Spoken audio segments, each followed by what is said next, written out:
What's up, War Report family? It's your boy C-Dub. That's a wrap from Jordan-Hare Stadium. Auburn wins 27-13. Let's get it started with the post game.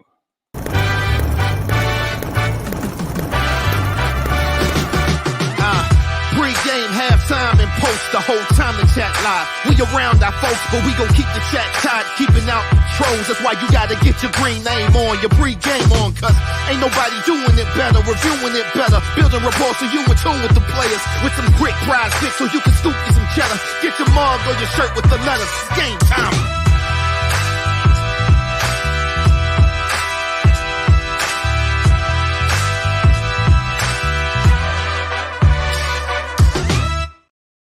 As always, before we get started, we definitely want to show love to our show sponsor, Prize Picks.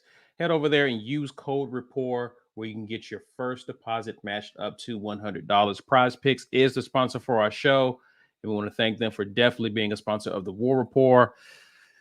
Guys, I'm joined in by Dustin of the Uptempo podcast. He's going to be hanging out with us for a little bit to give us his thoughts. Auburn wins 27-13. Wins by double two scores. So good showing for Auburn. Less eventful second half. But Dustin, your thoughts about the game overall, and we'll dive into what you saw. Yeah, I know everyone's still kind of trying to get over the second half a little bit, but I said all week, man, I would take 3-2 here. So let's boog, C-Dub. I'm proud of the boys, man. A 2-touchdown win, bro. A much-needed win. I think everybody should be feeling good, man. Auburn's offense went 416 total yards offense. I think that's definitely something to feel good about. Talk about what you saw with the offense in terms of passing. We threw the ball today, Dustin, and Peyton Thorne went 20 of 26 for 230 yards and 3 scores, no turnovers. How you feel about his performance and how they call the game for him? He looked like he wasn't looking over his shoulder, Caesar. He looked like he was confident, stood in the pocket. He was poised, man. The receivers made the play. I go back to the Shane Hooks touchdown. Like, that's a play that he hasn't really been making this year in the big games, and he made it. So I think that the guys helped him out. That big throw, that one that Jay Fair kind of got shook up on, that third down, that was a big-time throw. I mean, that kind of just even though the second half wasn't our best half, and even though it wasn't Peyton's best half, that throw showed me right there, man, when you needed to make the play, he stepped up and made the play. That kind of showed me that mentally he was locked in today. And I like the game plan. And look, Mississippi State has a good defense. You know, they adjusted in the second half. It is what it is. I expected them to kind of tighten it up a little bit. Proud of the boys, man. They could have came out with the 4-game losing streak, right? But the crowd was in it. The team was in it. They looked high. They looked ready to play. They looked like it meant something to them. And Peyton specifically, man, he locked in. Obviously, his best game as an Auburn Tiger. He made all the throws and all the plays when he needed to make them. I like that there were several different guys who caught passes in this offense. So it was good to just see them spreading the ball around in this offense, man. And I think that's one of the things, again, in a Hugh Freeze offense that we wanted to see. We wanted to see a lot of guys get involved in the offense. It was good to see Rivaldo Fairweather get 4 catches. Javarius Johnson, of course, was the leading receiver with the big bomb. He took the top off the defense, as he's known for. But let's talk about the running backs and how they utilized them in this game. Obviously, the talk of the day is Jarquez Hunter, who rushed 17 times, 144 yards, averaged 8.5 yards per carry, which is insane. Had an amazing game, but I liked how they used him coming out of the backfield. Jeremiah Cobb caught a touchdown pass. I liked how they spread the ball around and how they utilize the running backs. Talk about the running backs, what you saw about Jarquez and how they played. I think if we go back to last week, I think it's safe to say that Jarquez is in his groove and he's feeling good now. And but this is also back-to-back weeks, man, where I think he should have had over 20 carries easy.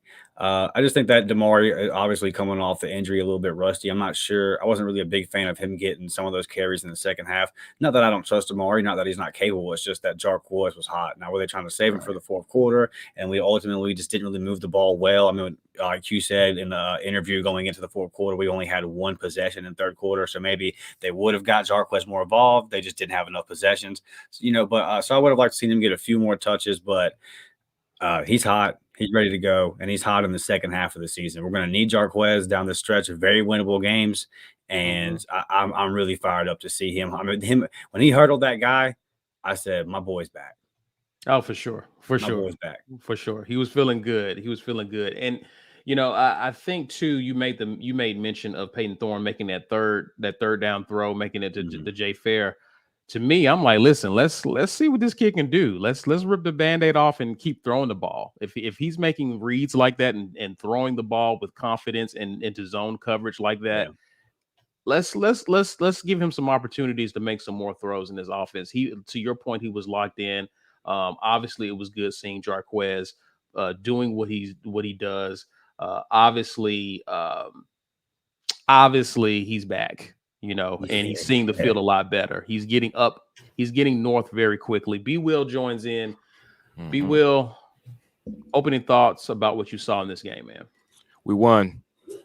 That's all I need to see. We won. Can't lose to Mississippi State. Would have been embarrassing. Low key, losing to Ole Miss was embarrassing because of who coaches Ole Miss and the fact that they're Ole Miss. So we couldn't lose to Mississippi State too. We can't lose to the state of Mississippi. Like that would have been a bad year. We won. All right. We looked very convincing first half. Good. The tempo seemed to have an effect. Not only I was gonna say Hugh Freeze, but Peyton Thorne looked focused. He was making anticipatory throws. He was not doing that earlier this year. He was more accurate this game, more decisive this game, and that's what we needed. I'm a little concerned about how slow things got in the second half, and it wasn't because Peyton Thorne was playing badly. That was coaching. That was a decision to slow it down. If I had any concerns, it would be that why is it that when we slow it down and play very deliberately, execution falls off? Because you should be able to execute whether I'm calling the game fast or slow. But putting a bit of a hurry on the offense seems to be an advantage. That's something that Hugh Freeze actually remarked when he was talking about the scrimmages in fall camp. And so for him not to have done it before now, maybe that was, again, and he said this, do you tire your defense out if you go hurry up, but you don't score the points? Now your defense is right back out there against some capable offenses that we've seen the first half of SEC play. All right. Okay. But you also lose all four of those games with a defense that gave you a fight to the end. So that was a choice. That was a strategy. Play slow, give my defense as much rest as possible, and we lose. Playing fast seems to be to our advantage. We've seen that again, Mississippi State is not a bad defense. They're a better defense by the numbers than LSU and Ole Miss. So to be able to do this against them, that is impressive. However, I am now equally as concerned about them taking their foot off the gas and it looking bad again. That was not a great. The big run from Jarquez makes it look better, but that was not a good second half. But two things about that, and I tweeted about this. The coaching staff just decided to be very conservative because in the first half you saw Auburn take advantage of what Mississippi State was doing on the early downs. Auburn was throwing the ball. And when you crowd the box, when you run blitz, when you try to take away the run, you leave your defenders on the edge vulnerable to one-on-one passes. We saw behind the shoulder passes in the first half. We saw them throw the football and take what the defense was giving them. Not only did they slow it down, but they got back to the same type of play calls we were seeing leading up to this game. That's why it didn't work. So if you're running right into run blitzes, if you're running right into a full box because Mississippi State is determined to take Jarquez away, yes, you're not going to look the same. You're going to look like you've always have looked. And so to me, that was on the coaching staff. And you and me are old enough. We lived through the Tuberville years. This was something Tommy Tuberville was notorious for. He would jump out in front of teams with the lead and just sit on it for the second half. Pause. Yeah. And he would just run the clock, play defense. We're going to get out of here. We've done our job. Let's secure the win. I'm not mad at it, but given how this offense has not shown signs of life all season long, and they got the hot hand, let these kids have fun. Let these kids just enjoy being in a rhythm and building confidence. Like that, to me, that's what the second half should have been about. Their confidence is building. Let's keep building on their confidence. After Mississippi State makes some adjustments, let's go out there and torch them a little bit more and begin to feel good going into next week. And I'm not saying that they're not confident. I'm not saying that our players aren't confident, they don't feel good about themselves. Clearly they do. They got the win. They were productive on offense. But at the same time, to me, to your point, it's about the reps. Give these guys good, meaningful reps in the second half to build upon. Coach them up on some things, tweak some things, and let's get into that. We already know the game is secured, so let's work on some stuff. Right. And that's what I thought. That's what we said at half is, hey, all right, this has looked good. Please don't come out here in the second half and mail it in. Like get the reps doing it exactly like this. If this is what you want to do, if this is how we have the greatest advantage on offense, the greatest opportunity to put points up and put yards up, then come out here and keep doing this. Because everybody who was productive and spreading the ball around, Peyton Thorne needs to keep throwing to more guys. And throwing to those guys, like you remarked about the throw to Jay Fair, when Jay Fair cut in, I think it was Luke Deal that kept up field and kind of took that safety with him. And then Jay Fair cuts in, sits right between the linebackers, and he threw it right to where Jay Fair needed to be. And he kind of got double tackled on that play. You know, he was slow to get up. But that throw to Jay Fair, and Jay Fair was probably the best wide receiver that we've had on the team so far this year. So sure, he can make that cut, and sure, he trusts Jay Fair to be there, but he needs to get that going with everybody. Everybody needs to be on the field catching passes from Peyton Thorne, because if he can play like he played in the first half, let him keep playing that way. Don't slow him down. And I'm still a little concerned that second half, slow it down. Let's just execute, but you can't just execute, because I mean, and that wasn't a quarterback thing. That was a full offense thing. The run game was getting stuffed. I don't know if Mississippi State just, picked up on some things and adjusted properly. Credit to them. Zach Arnett is a good defensive coach. I don't know if he's a good head coach or not, but anybody who can say, okay, we see it, we got it, and then slow us down, that's not good. Like Vanderbilt might not be able to slow us, but Arkansas is not bad defensively. They aren't great. They aren't bad. And we know Bama's not bad defensively. So if we need to be able to go foot to the gas for offense for the rest of the season, this second half was a great opportunity to just rep that. And they didn't take that opportunity. So that concerns me a little bit. Thoughts on that, Destin? Yeah, I agree. I would like to go back and watch the film again and kind of see how that third quarter played out, because, again, only getting one possession in the third quarter, did some things happen that were just one of them wonky deals with the new clock rules where you just didn't get the possession. And then also Mississippi State kind of started running the ball a little bit in the second half, and we've seen throughout this year that teams are there as the game goes on. They can run the ball on us a little bit. Our defense is still solid, but I'm wondering if Hugh and Phillip started kind of noticing that, hey, maybe the defense is started getting gas. We still don't have a whole lot of guys to rotate in on the defensive line. So maybe was that part of slowing down the tempo? I'm not sure. I would like to go back and rewatch the game and just kind of see how that third quarter unfolded again to really make a judgment on that. But, yeah, I didn't like it. Obviously you want to see them come out and just put their foot on the throat. And I would have loved to just beat their ass by 21, 28 points. But, Concerns about the defense, though. We did almost give up 200 yards on the ground against a team that had been trailing the entire game. Concerns about that, gentlemen? I don't have them, because I think in the second half, it was, again, depth issues are going to be a thing for us. And I believe that they were probably playing a little bit safe in the second half. Like, hey, look, we're up big. Let's not let Mississippi State make that big play. Yeah. We'll get to some of you guys' comments. This is of course is a reaction show, so we want to definitely get y'all's reactions and thoughts.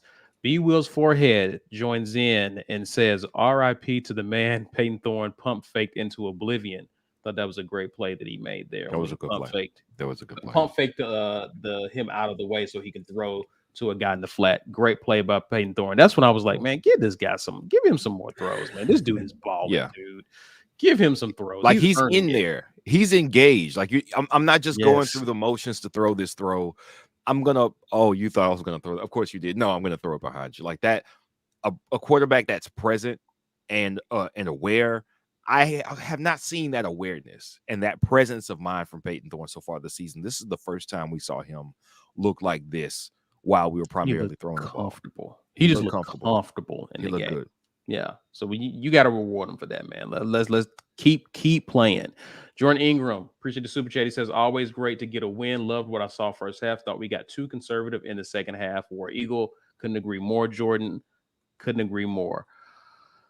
Chris says, what happened in the second half? Just quit doing everything that was working perfectly to start. Just don't get it. And I'm pretty sure Q Freeze is going to be asked about this. Mike G will probably hop on in a few, and I'm pretty sure that question will be asked. So we'll definitely kind of see if we can get some details about that. Todd Jordan says fourth quarter play calling was complete BS. Playing not to lose is the fastest way to lose. And I'm wondering again. I will be surprised if this coaching staff was to do something like this on the road. But I think being at home against a Mississippi State team that has been struggling to move the ball on offense, this coaching staff felt like, hey, I think we're at a safe enough place to just run the clock out. Even if Mississippi State does score, I don't think they make this game interesting. I would be surprised if they were to do this against other opponents, especially on the road, teams that may have a better offense than Mississippi State. But your thoughts on that, guys? I think that Zach Arnett's a good defensive coach. I think he made some adjustments. I think that what we were doing on first down didn't really work in the second half.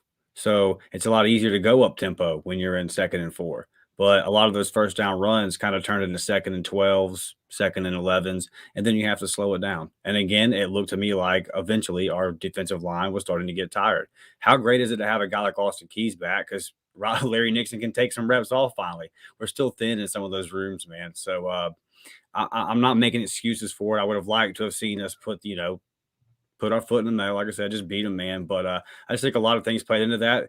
Mississippi State is a good defensive team. They're the best defensive team we've played in a while. Like B. Will said, by the numbers. And so they made some adjustments, and particularly on first and second down, they kind of put us in 3rd and long situations in the second half, and that'll slow down your tempo as well. JJ Cannon Music says first start for Connor Lew at center. He looked good. Let's talk about Connor Lew, man. I mean, he's been talked about as a baller from the day he set foot on campus. Yeah, got his first start. Looked good in the first start. Thoughts on that, guys? Yeah, Connor Lew has been looked at as a premium recruit since the day that we got him. Since before we got him, everybody loved his tape, and since he's been in spring, everybody said, "No, this is a dude." So I'm not surprised that he's been productive getting in here. He's had more of the season to get reps in practice, so it's not like you're throwing him in there just brand new in August, and he was going to be the first time out there against some real competition. So he's had some time to kind of simmer a little bit, get prepared. But apparently it's paid off. Physically, everybody said that he looked the part before the season even started. When we were talking with the offensive line at the fireside, they were like, "Oh no, Connor Lew, he's going to be good." Yeah. So this is not a surprise. Glad to see him in there. I don't know how much of the change was between the improvement on offense was due to him being there. I think a lot of it's probably due to the tempo being run, but I'm still glad that he was not a letdown. Like, he was not a difference between us. Oh, he's not experienced enough and we're giving up, big sacks. I'm like, no, we're not getting sacked. Like, there was not a lot of pressure on Peyton Thorne this game. Later, when, it was kind of obvious because we were in some long situations trying to maintain possession. Yeah, but early when we were operating at tempo, which might I add, not only had he not played yet, he had not been operating quickly. Like, this is a first step for him, and to do something that we had not done all season as a unit, and for him to be able to come in there and contribute immediately and be productive, I think it's a huge win. So that recruiting piece paid off immediately. It was one of the big first flips we got on signing day, or the early signing day. It's paid off. Connor Lew seems to be a baller. Yeah, right. Yeah. Connor's a baller, and then if you look in the future, he's going to be your starting center next year as a true sophomore. And now your center position is locked down for a couple of years. You have nothing to worry about. That's a damn good feeling. Right. Absolutely. James Barnett says this win didn't have anything to do with Peyton Thorne versus Robbie. It did. I agree. This has everything to do about our offense finding life. and who are the guys who are helping to bring it to life and riding with those guys. Again, I told B. Will beginning of this game, I know it was talked about how much of the offense Robbie would be involved in versus Peyton. And we was hearing 60-40, not quite sure in favor of who you have to. Thorne would get 60, but that made me work. That made me concerned, because how do you get into a rhythm on an offense if you have a 60-40 type percentage in terms of guys playing? How do you get into the rhythm that way. So the fact that we didn't see that today makes me very relieved, considering what we was doing on offense in the first half for sure. And even in certain parts in the second half, early on, I think that first drive where we kicked the field goal, we still was looking good, even though we were being, a little bit more conservative, and Mississippi State was making some adjustments. So I'm happy about that. So I'm gonna grab one more here. Chris S says some guys think less when running no huddle tempo. Obviously. I have to agree with that, Chris. I'm grab Popeye here says Peyton was in his element during the hurry up. It was obvious. Definitely have to agree there. So we are about to be joined. Mike G is on the field, going to give kind of a report of the post game. Mike G, how are you, good sir? I'm good, fellas. Happy to be reporting to you after a win by Auburn in the SEC. So Hugh Freeze clocked his first win in the SEC. He was very upbeat, very positive about what they were able to accomplish today. He made some comments in the presser about Peyton. Obviously, he had a good game. They had a plan for him today. They also had a plan for Robbie, but he said they weren't able to get to it today. Because Peyton got into a rhythm and decided to ride with that. I think that was the right decision. And obviously, it turned out well for them today. So this was a must-win game for Auburn in my book. I mean, this was as close to a must-win as they were going to have all season. They needed to get this game. They got it. They took care of business at home, and they looked fairly competent doing it. So Peyton Thorne had 26 attempts. I think that's where he needs to be for the season. I think they recognize that. Receivers did their job. Jarquez Hunter had a big day on the ground with 144 yards, rushing as well, too. Auburn put up over 300 yards of offense in SEC play, which is a positive for them. Good guys win, bad guys lose. Auburn, 27. Mississippi State, not enough. What is this coaching staff? How are they feeling going into the rest of the season, given with the production they've seen on offense today out of their guys? How are they feeling about moving forward and kind of building on the success they had today? Well, they feel like this was a necessary step in that process, right? You had to get the win today. You had to make some progress in your passing game. I think that, we weren't able to ask him about who was calling plays today. Obviously, it looked a lot different. And I think this was the offense that most people were expecting them to run. So you take this performance, is how they're feeling, and you build on that. Now, on the other side of the ball, in Ron Roberts' defense, he talked about what they're doing there. They've only given up more than 30 points one time in Power 5 play so far this year. So they're keeping Auburn in games consistently. He said that he feels like they're doing a phenomenal job on that side of the ball in spite of depth issues. So he described that group as good but not deep. And that given how not deep they are doing a great job so far. So I think he's happy with the job that the defense is doing. How would you describe your boy Jarquez today and how he played? Look, this is the Jarquez Hunter I thought we would see from game one. I think that combined with missing game one with the suspension for reasons they had not explained, and the struggles that Auburn was having on offense, it just took him a while to get going. We've known he's been a talented back. So when the offense, once they get it together from a system standpoint, Jarquez shines. The Hunter hurdle was back today, fellas. Mississippi State tried to do their version of the Hunter hurdle. It did not look good. Jarquez, we posted a picture of it. Our photographer, Auburn Memes, got a great shot of Hunter jumping a guy today. Look, he's running with confidence, and I think that's what you want. You want these guys playing with confidence. Hugh Freeze said in the postgame that Coach Caddy gave a pregame speech that really got these guys going, right? My sources tell me he listened to the midweek report, kind of paraphrased things that we were saying, repeated it to the team. They got the win today. We're taking the credit, baby. War report gets Auburn the win. Offline, I'm gonna ask you who that source was, Mike G.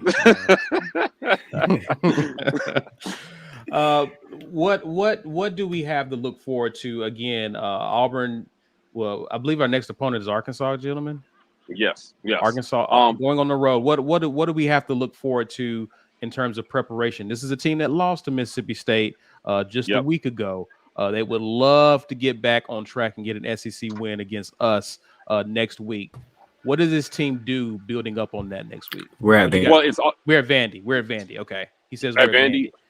So Look, so talking about Vandy, let's just pivot away from Arkansas. But about Vandy, what do they do next week in terms of this offense? Do they pick up where they left off, or do they really try to see what they can do to get Ashford going in terms of what they've been planning to do? Look, I think that right now this is about finishing out the season strong and showing something. You know, you got to stack some W's in the win column. This season was never about wins and losses necessarily, but you don't want to have a losing season either, right? So I think that today was a step towards maybe seeing less Ashford moving forward. And unless, again, it doesn't look good for some reason, the coaches have owned why it hasn't looked good. This is a winnable stretch of games. You know, Mississippi State, let's be clear, they're happy with the win. I think everybody's happy with the SEC win, but this wasn't a good football team. And they did what I thought they should do against not a good football team. They won by 2 scores. Now, I don't know if Arkansas will be the same deal on the road, road or Vanderbilt. So we'll see what they do on the road and if they can build on this performance. Ultimately, they hope they build on this performance, but you know, consistency is about what you do repeatedly. Auburn has not done anything on offense well repeatedly so far this year. But step one is having one good performance. That was today. Hopefully that carries over to Vanderbilt, eventually to Arkansas. And then maybe you're going into New Mexico State looking at your 7th win of the season. And suddenly, and that Iron Bowl gets a little bit more interesting. Mike, you call this game a W. This is one of your first predictions for Auburn to win in a while. Yes. Didn't get over the 30-point mark. A little disappointed about that? No, I mean, it was ultimately this was Auburn by 2 scores. And that's what I was predicting. Auburn by 14. Last week, I called a 7-point win. It was a 7-point win. Both teams scored 1 less touchdown than I anticipated. Game flow and situations predict that, but this was a 2-score game.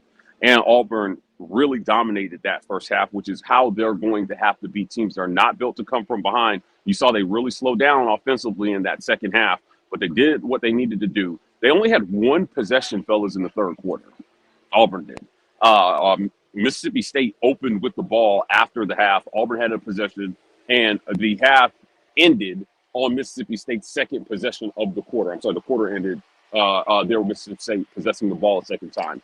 So it was huge for them to be up going into the second half and then holding on to that lead. I think they clearly went into just don't lose it mode in the second half. Right. So you saw the offense slow down just a little bit. You may not be afforded that luxury down the stretch, especially on the road in the SEC. So we'll see if they have a plan for if the next team kicks back a little bit more in the second half.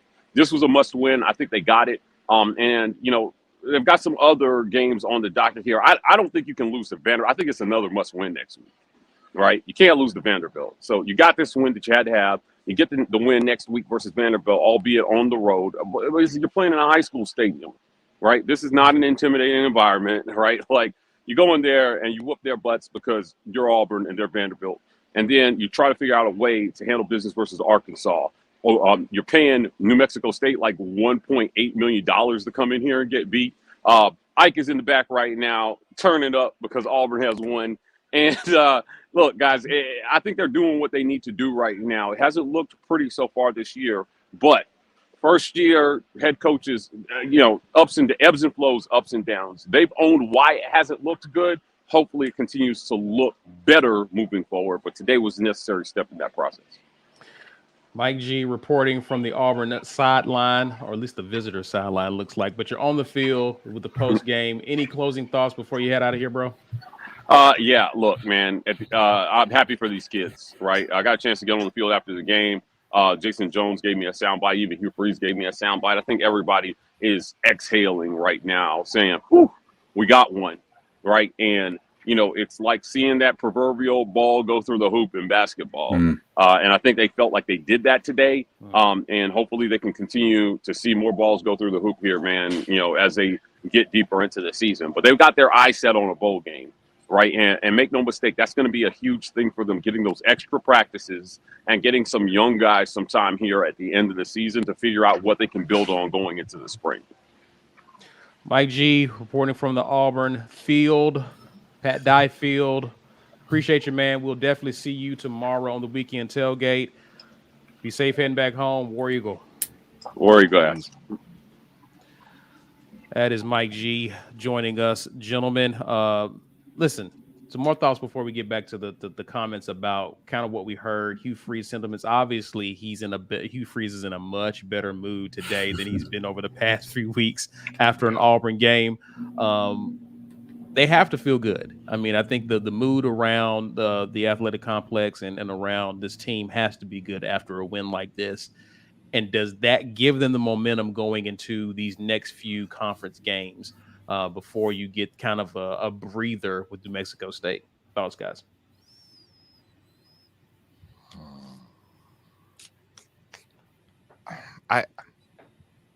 This game was one game in a vacuum, and I don't want to make so much about having the entire team. We've had 7 games before this game. We were 3-4. We had 5 bad offensive games and 2 good ones against UMass and Samford. 1 good half against Mississippi State is not a season turnaround. And I think the feeling that a lot of people will have is that, oh, we found something in this game. It must be fine. No.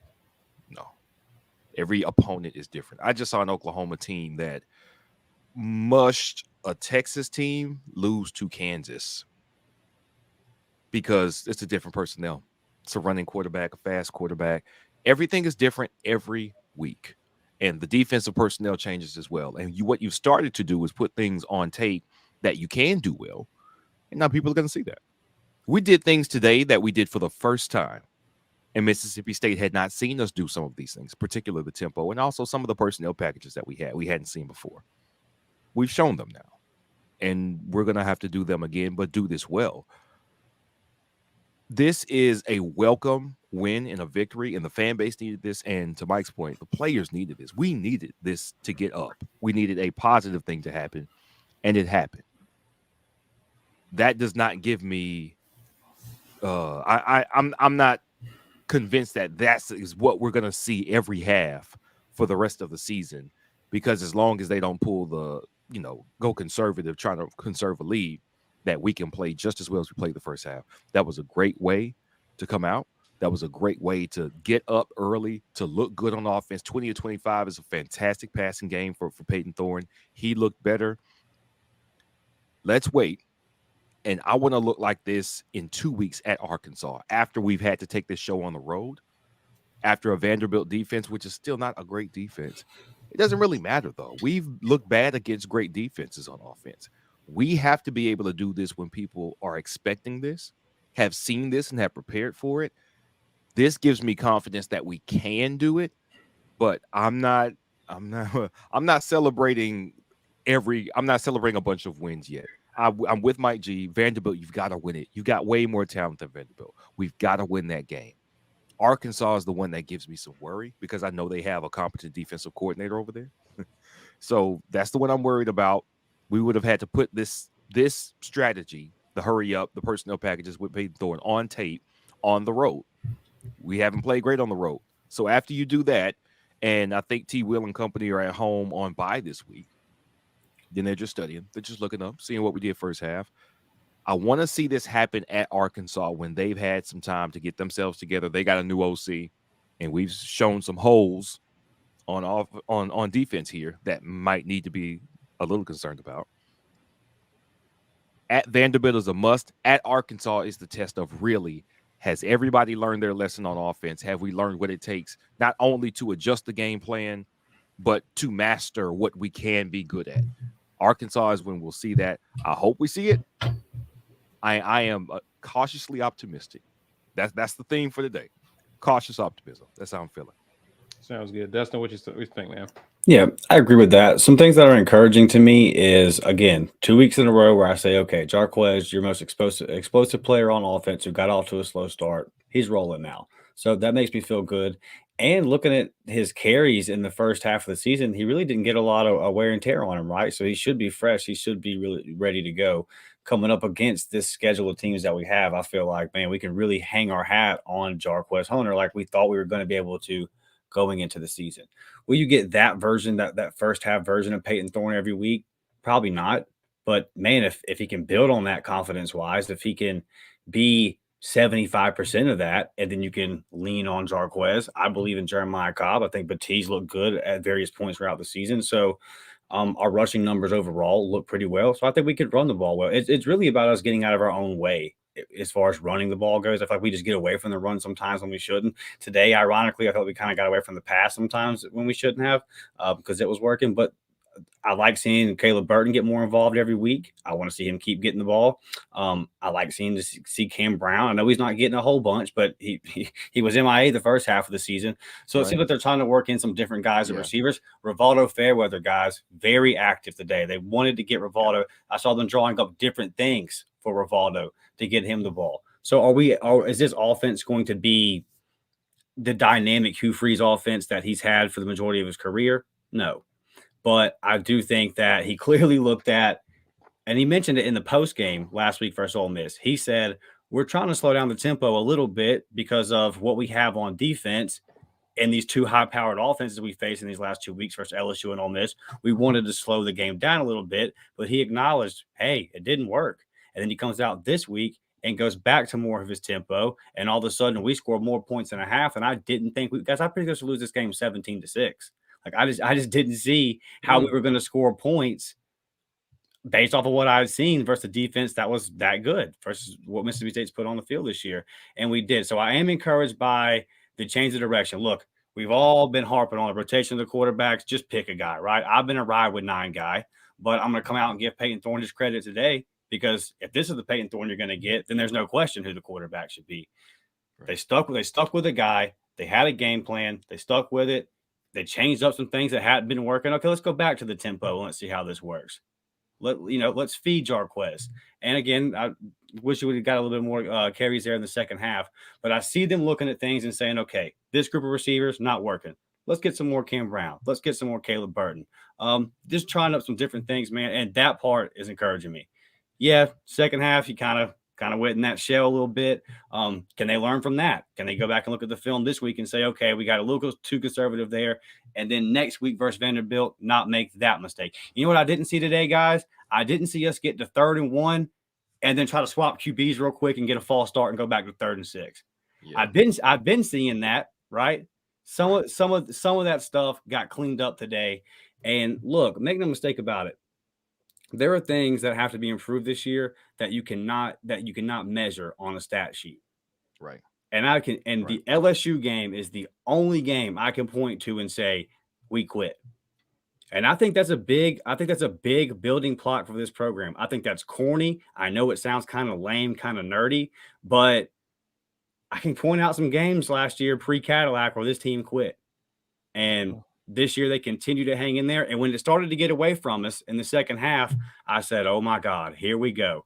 Flashbacks to the last time Mississippi State was in Jordan-Hare Stadium. They locked down that final possession. Jarquez makes that big run. No doubt about it. We're going to close this game out and get it done. So did it get shaky? Yeah, but they made the plays they needed to make to win the game. There's been all kind of turmoil. You haven't won it yet. You've lost 4 games in a row and a bye week. So you haven't won a game in 5 weeks. We've got coaching turmoil. This guy's stepping out, out of with McGriff and Ron Roberts and that whole situation. Locked in, found a way to get a dub. We were 2-10 going back to last year in SEC games, and one of those was Missouri fumbling, running across the goal line. So really, you got one, and that one was anybody going to beat us that night with the caddy juice in that stadium? I mean, that was just the Auburn spirit kind of rising up. So for the first time in 2 years, I feel like this is a true big time. I wouldn't say big time, but an SEC win, man. And me and Blake talk about this all the time on our podcast. Auburn fans, man, and we should, because we're a top 10 to 15 program all time. So we have this high expectation of Auburn, and our mindset is locked into that. We look at everything through what we view Auburn as. But Auburn right now isn't what we view it as. This was a good win for us. This first year was always going to be rough. Now, to B. Will's point, don't come out and lay an egg next week in a high school stadium where you're going to have more of your fans there than they are. You got to stack them. But, boy, if you can roll into the Iron Bowl at 7-4, the recruiting list will be off the charts. The recruiting list, it's going to be off the charts anyway, It always is. It was off the charts for Brian Harsin as a coach. He just didn't walk up and talk to the guys, a.k.a. Ryan Williams. But those guys will be there at this Iron Bowl. And if you roll in there 7-4, you already know what that stadium is going to do. That's the game where even if you don't pull it out, the atmosphere alone will win you recruits. The fact that you rolled in there 7-4, you can go into there with a nice ball game. Man, you sign me up for Liberty Bowl right now. I love a Liberty Bowl championship. It don't matter to me. It's been a while, man. Like, I just want to get back to it. Yeah. Let this be the start. You can't come out and crap the bed in Nashville. You can't come out and crap the bed in Fayetteville. You got to obviously beat a New Mexico State team, but you have a chance here.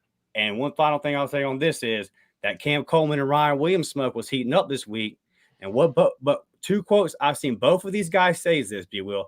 Both them guys, even though the smoke's been coming from that fire right there, it's been heating up. They've both said publicly, the lack of passing attack concerns me. Well, today may have showed them something.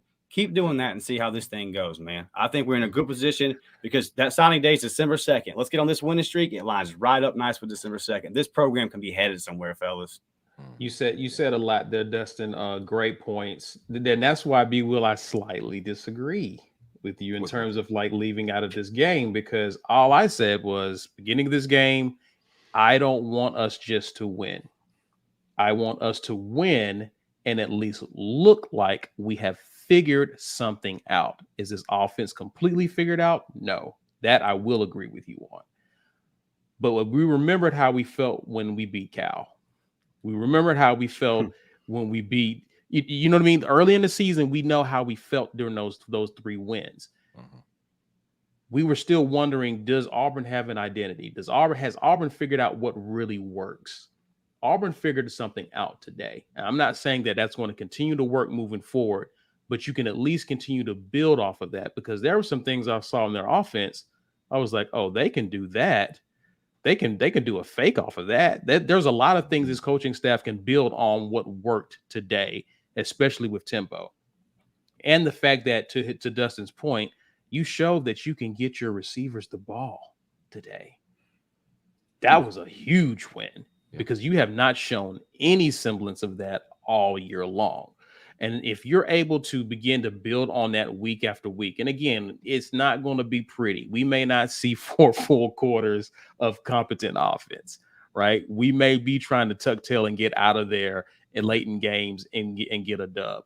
But the fact that we're being able to show what this offense is capable of looking like at times under Hugh Freeze, to me, is a victory, especially if you can get a dub out of it. I think that's something to build upon, especially given as though we got Vandy, Arkansas, New Mexico State. Yeah. All 3 winnable games. You build off of that going into the Iron Bowl. The fact that you're playing Bama, who's also limping into the Iron Bowl. They don't look as strong as they've been in previous years. Very exciting matchup. I'll be excited about how this season ends if we get there regardless. 7-4, Iron Bowl, chance to go 8-4. I feel good about where we are today. And I think from that, I want to see them continue to build upon this. Again, it may not be the most pretty next week. It wasn't all pretty today at certain points, but I want to see signs of life on this offense. And we saw it today, and I hope we continue to see it in the next coming games. Let's get to some of you guys' thoughts.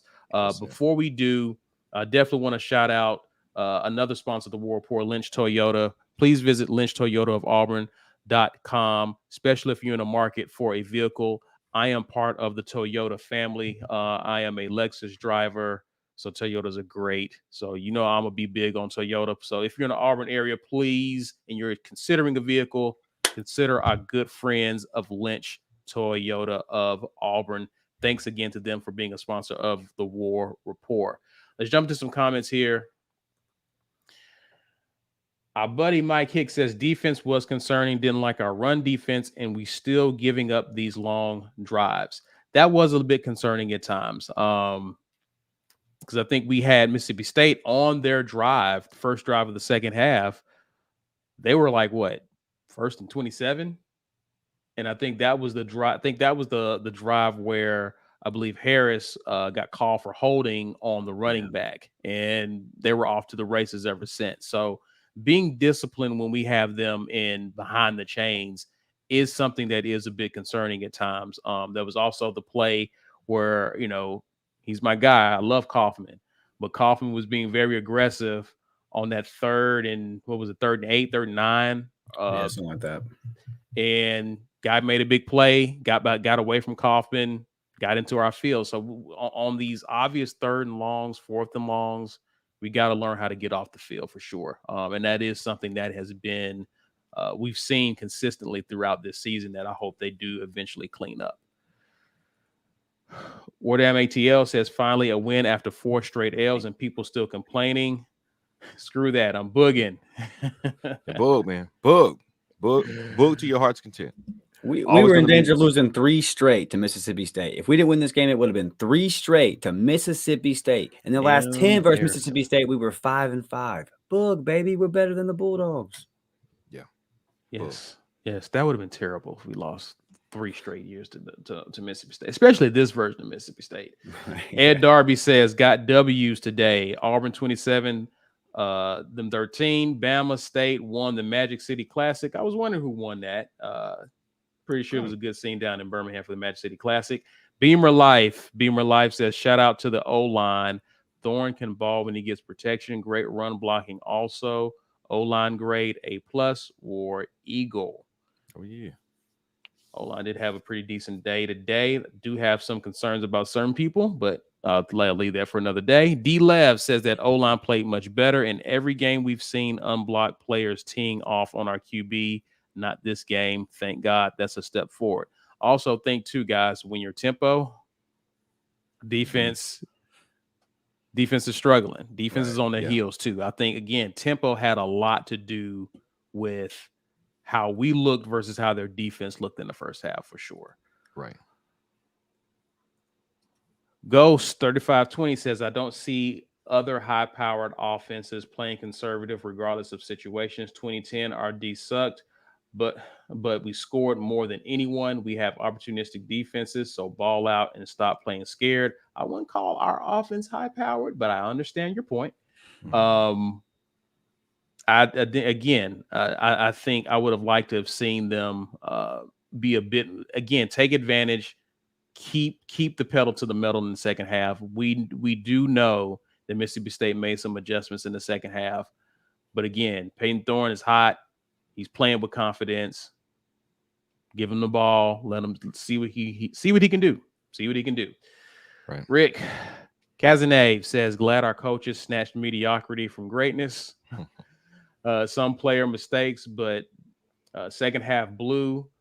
For your information, tempo doesn't improve our execution. It affects the D's. Right. Yeah. It doesn't. That's not. You're right. Tempo doesn't improve our execution, but it can. If the whole point of the pace is to go, I'm going to give you less things to think about. If we turn from a 3 options on this pass play to 1 and go, so we can hurry up, get the ball down, get the ball spotted, snapped, and keep going. That does improve execution when the quarterback has less to consider. I can't say for sure that there were less reads for him to take. I mean, that doesn't mean there are going to be less routes on the play. That just means that what you're looking for is going to be fewer things. Here's one. If one's not there, you got a second option, and that's it. I don't know if that was the case. I think Ike was he was talking to us in the chat about what he thought, whether he thought it was a tempo that was doing a lot of the lifting for us. I think he's leaning that direction, but waiting for those film reviews with him to see what he thinks, because I agree that the execution was better. So I'm going to disagree with you a little bit that it doesn't affect the offensive execution. I think it can make things easier. It's tempo versus play. I think again, Auburn's issues have been a combination of several different things, right? Player execution, but also the type of play calls, right? There have been times where I've been scratching my head as to why did they call that? I think I only did that once, and that was in the second half, where I was like, what in the heck was that? Okay. Running Peyton Thorne around the end late in the game where he got tagged on his shoulder. I was like, that's ridiculous. All right. You don't call Robbie Ashford plays for Peyton Thorne when he's running around just waiting to get just his season wrecked for that. Right. Just get him to kneel if you just want to run clock. Right. Right. But I think the play call with tempo does matter, because some of those plays, again, quick pass or running back out of the backfield. Something else we haven't shown a lot of. So when you're yeah. calling those type of plays, yes, you're getting 7 to 10 to 15 yards per play. You got them on their heels at that point. And so I think a combination of a lot of these things. But again, to your point, B, I am looking forward to the watch the film. This is going to be a much more enjoyable watch the film. Yeah. I must say. So if you're not a member, you definitely want to become a member so we can watch that with Ike and feel good about what we saw today. Maximum Effort says, I don't really mind us shutting down in the second half. Call me crazy. Don't mind as long as we get the W, right? Again, it can be frustrating when you see a team. I think what's frustrating about it, guys, is when you see a team that has begun to figure certain things out. They're no longer struggling offensively. And now the lead that you saw that was 3 scores is now down to 2 scores, and you're threatening to make it a 1-score game. I think that's when it becomes a bit frustrating, especially when you know that Mississippi State is not that good of a team. Right. You definitely want to you want to beat them down and not even give them hope of coming back, so you can begin to feel good about this game. Right. If Mississippi State doesn't figure it out, I don't think it's as annoying because, again, they're giving the ball back to us. So we're bleeding clock. The game ends a lot more sooner than it did, right? Yeah. So I think that's what the more frustrating part about that was with going conservative. Rick comes back, says, odd watching an AUD that can't pressure the QB. It's been the case. This is the second year in a row. Because once Echo Leota went down last year, we had some trouble generating pressure on the front with the front four. Derek Hall was giving his all, but he was the only guy on the front who could really pressure the quarterback. So they pretty much just neutralized him, and we couldn't get pressure with the front four. Going back 2021, we were able to pressure the passer. 2020, we could not. So it's happened pretty regularly here in the last few years. We usually get 1 or 2 guys that are just gonna jump off the screen when you're watching them, and then either we have those guys or we don't. Like we talked about this before, but we know we had Sensei Mudd in 2017. He did a lot of the pressuring for us. He was a big sack guy for us. 2018, not so much. He had left, and we were searching to find the piece who was going to generate that pressure for us. 2019, of course, we had Derek Brown, Marlon Davidson, and they just went otherworldly for us. 2020, not so much. 2021, that was really from everybody. We had Kobe Wooden, and we had TD Moultrie kind of showed up out of nowhere after being here for 4 years. It was kind of by committee, but either we have those guys or we don't. Apparently, I think McLeod is that guy, but when you've only got one of those guys, it's really easy to take him out of the play. So that's really the problem. You need 2 of those guys. Yeah, not just one. You need 2. Yeah, when you had Echo Leota on one side and Derek Hall on the other, one of those guys was getting home. Yeah, one of those guys was getting home every play. And again, this is life after Echo Leota and Hall, right?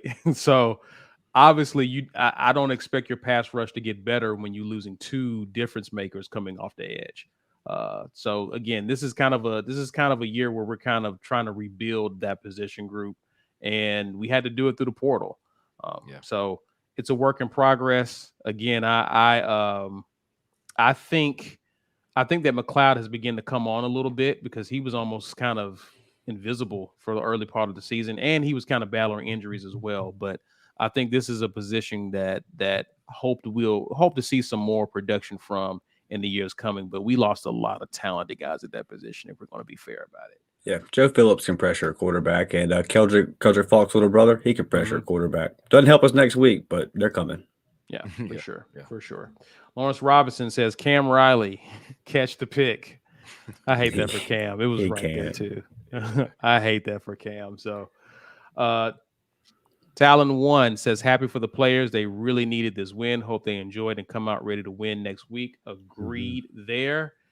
Jeremy Aldridge says give some love to the defense. 17 straight games with a forced turnover, best in the country. Yeah, I was happy for Puck. Puck got him a pick finally in the secondary. So yeah, man. Hey, 2 in a row because he had the one on the interception last week. That's right. That's right. So that's right. Our secondary been eating this year, man, in terms of getting turnovers. And so I think we what I said we needed 2. We'll probably get 2. We got 1 today, right? I think it was the only turnover we got, I think.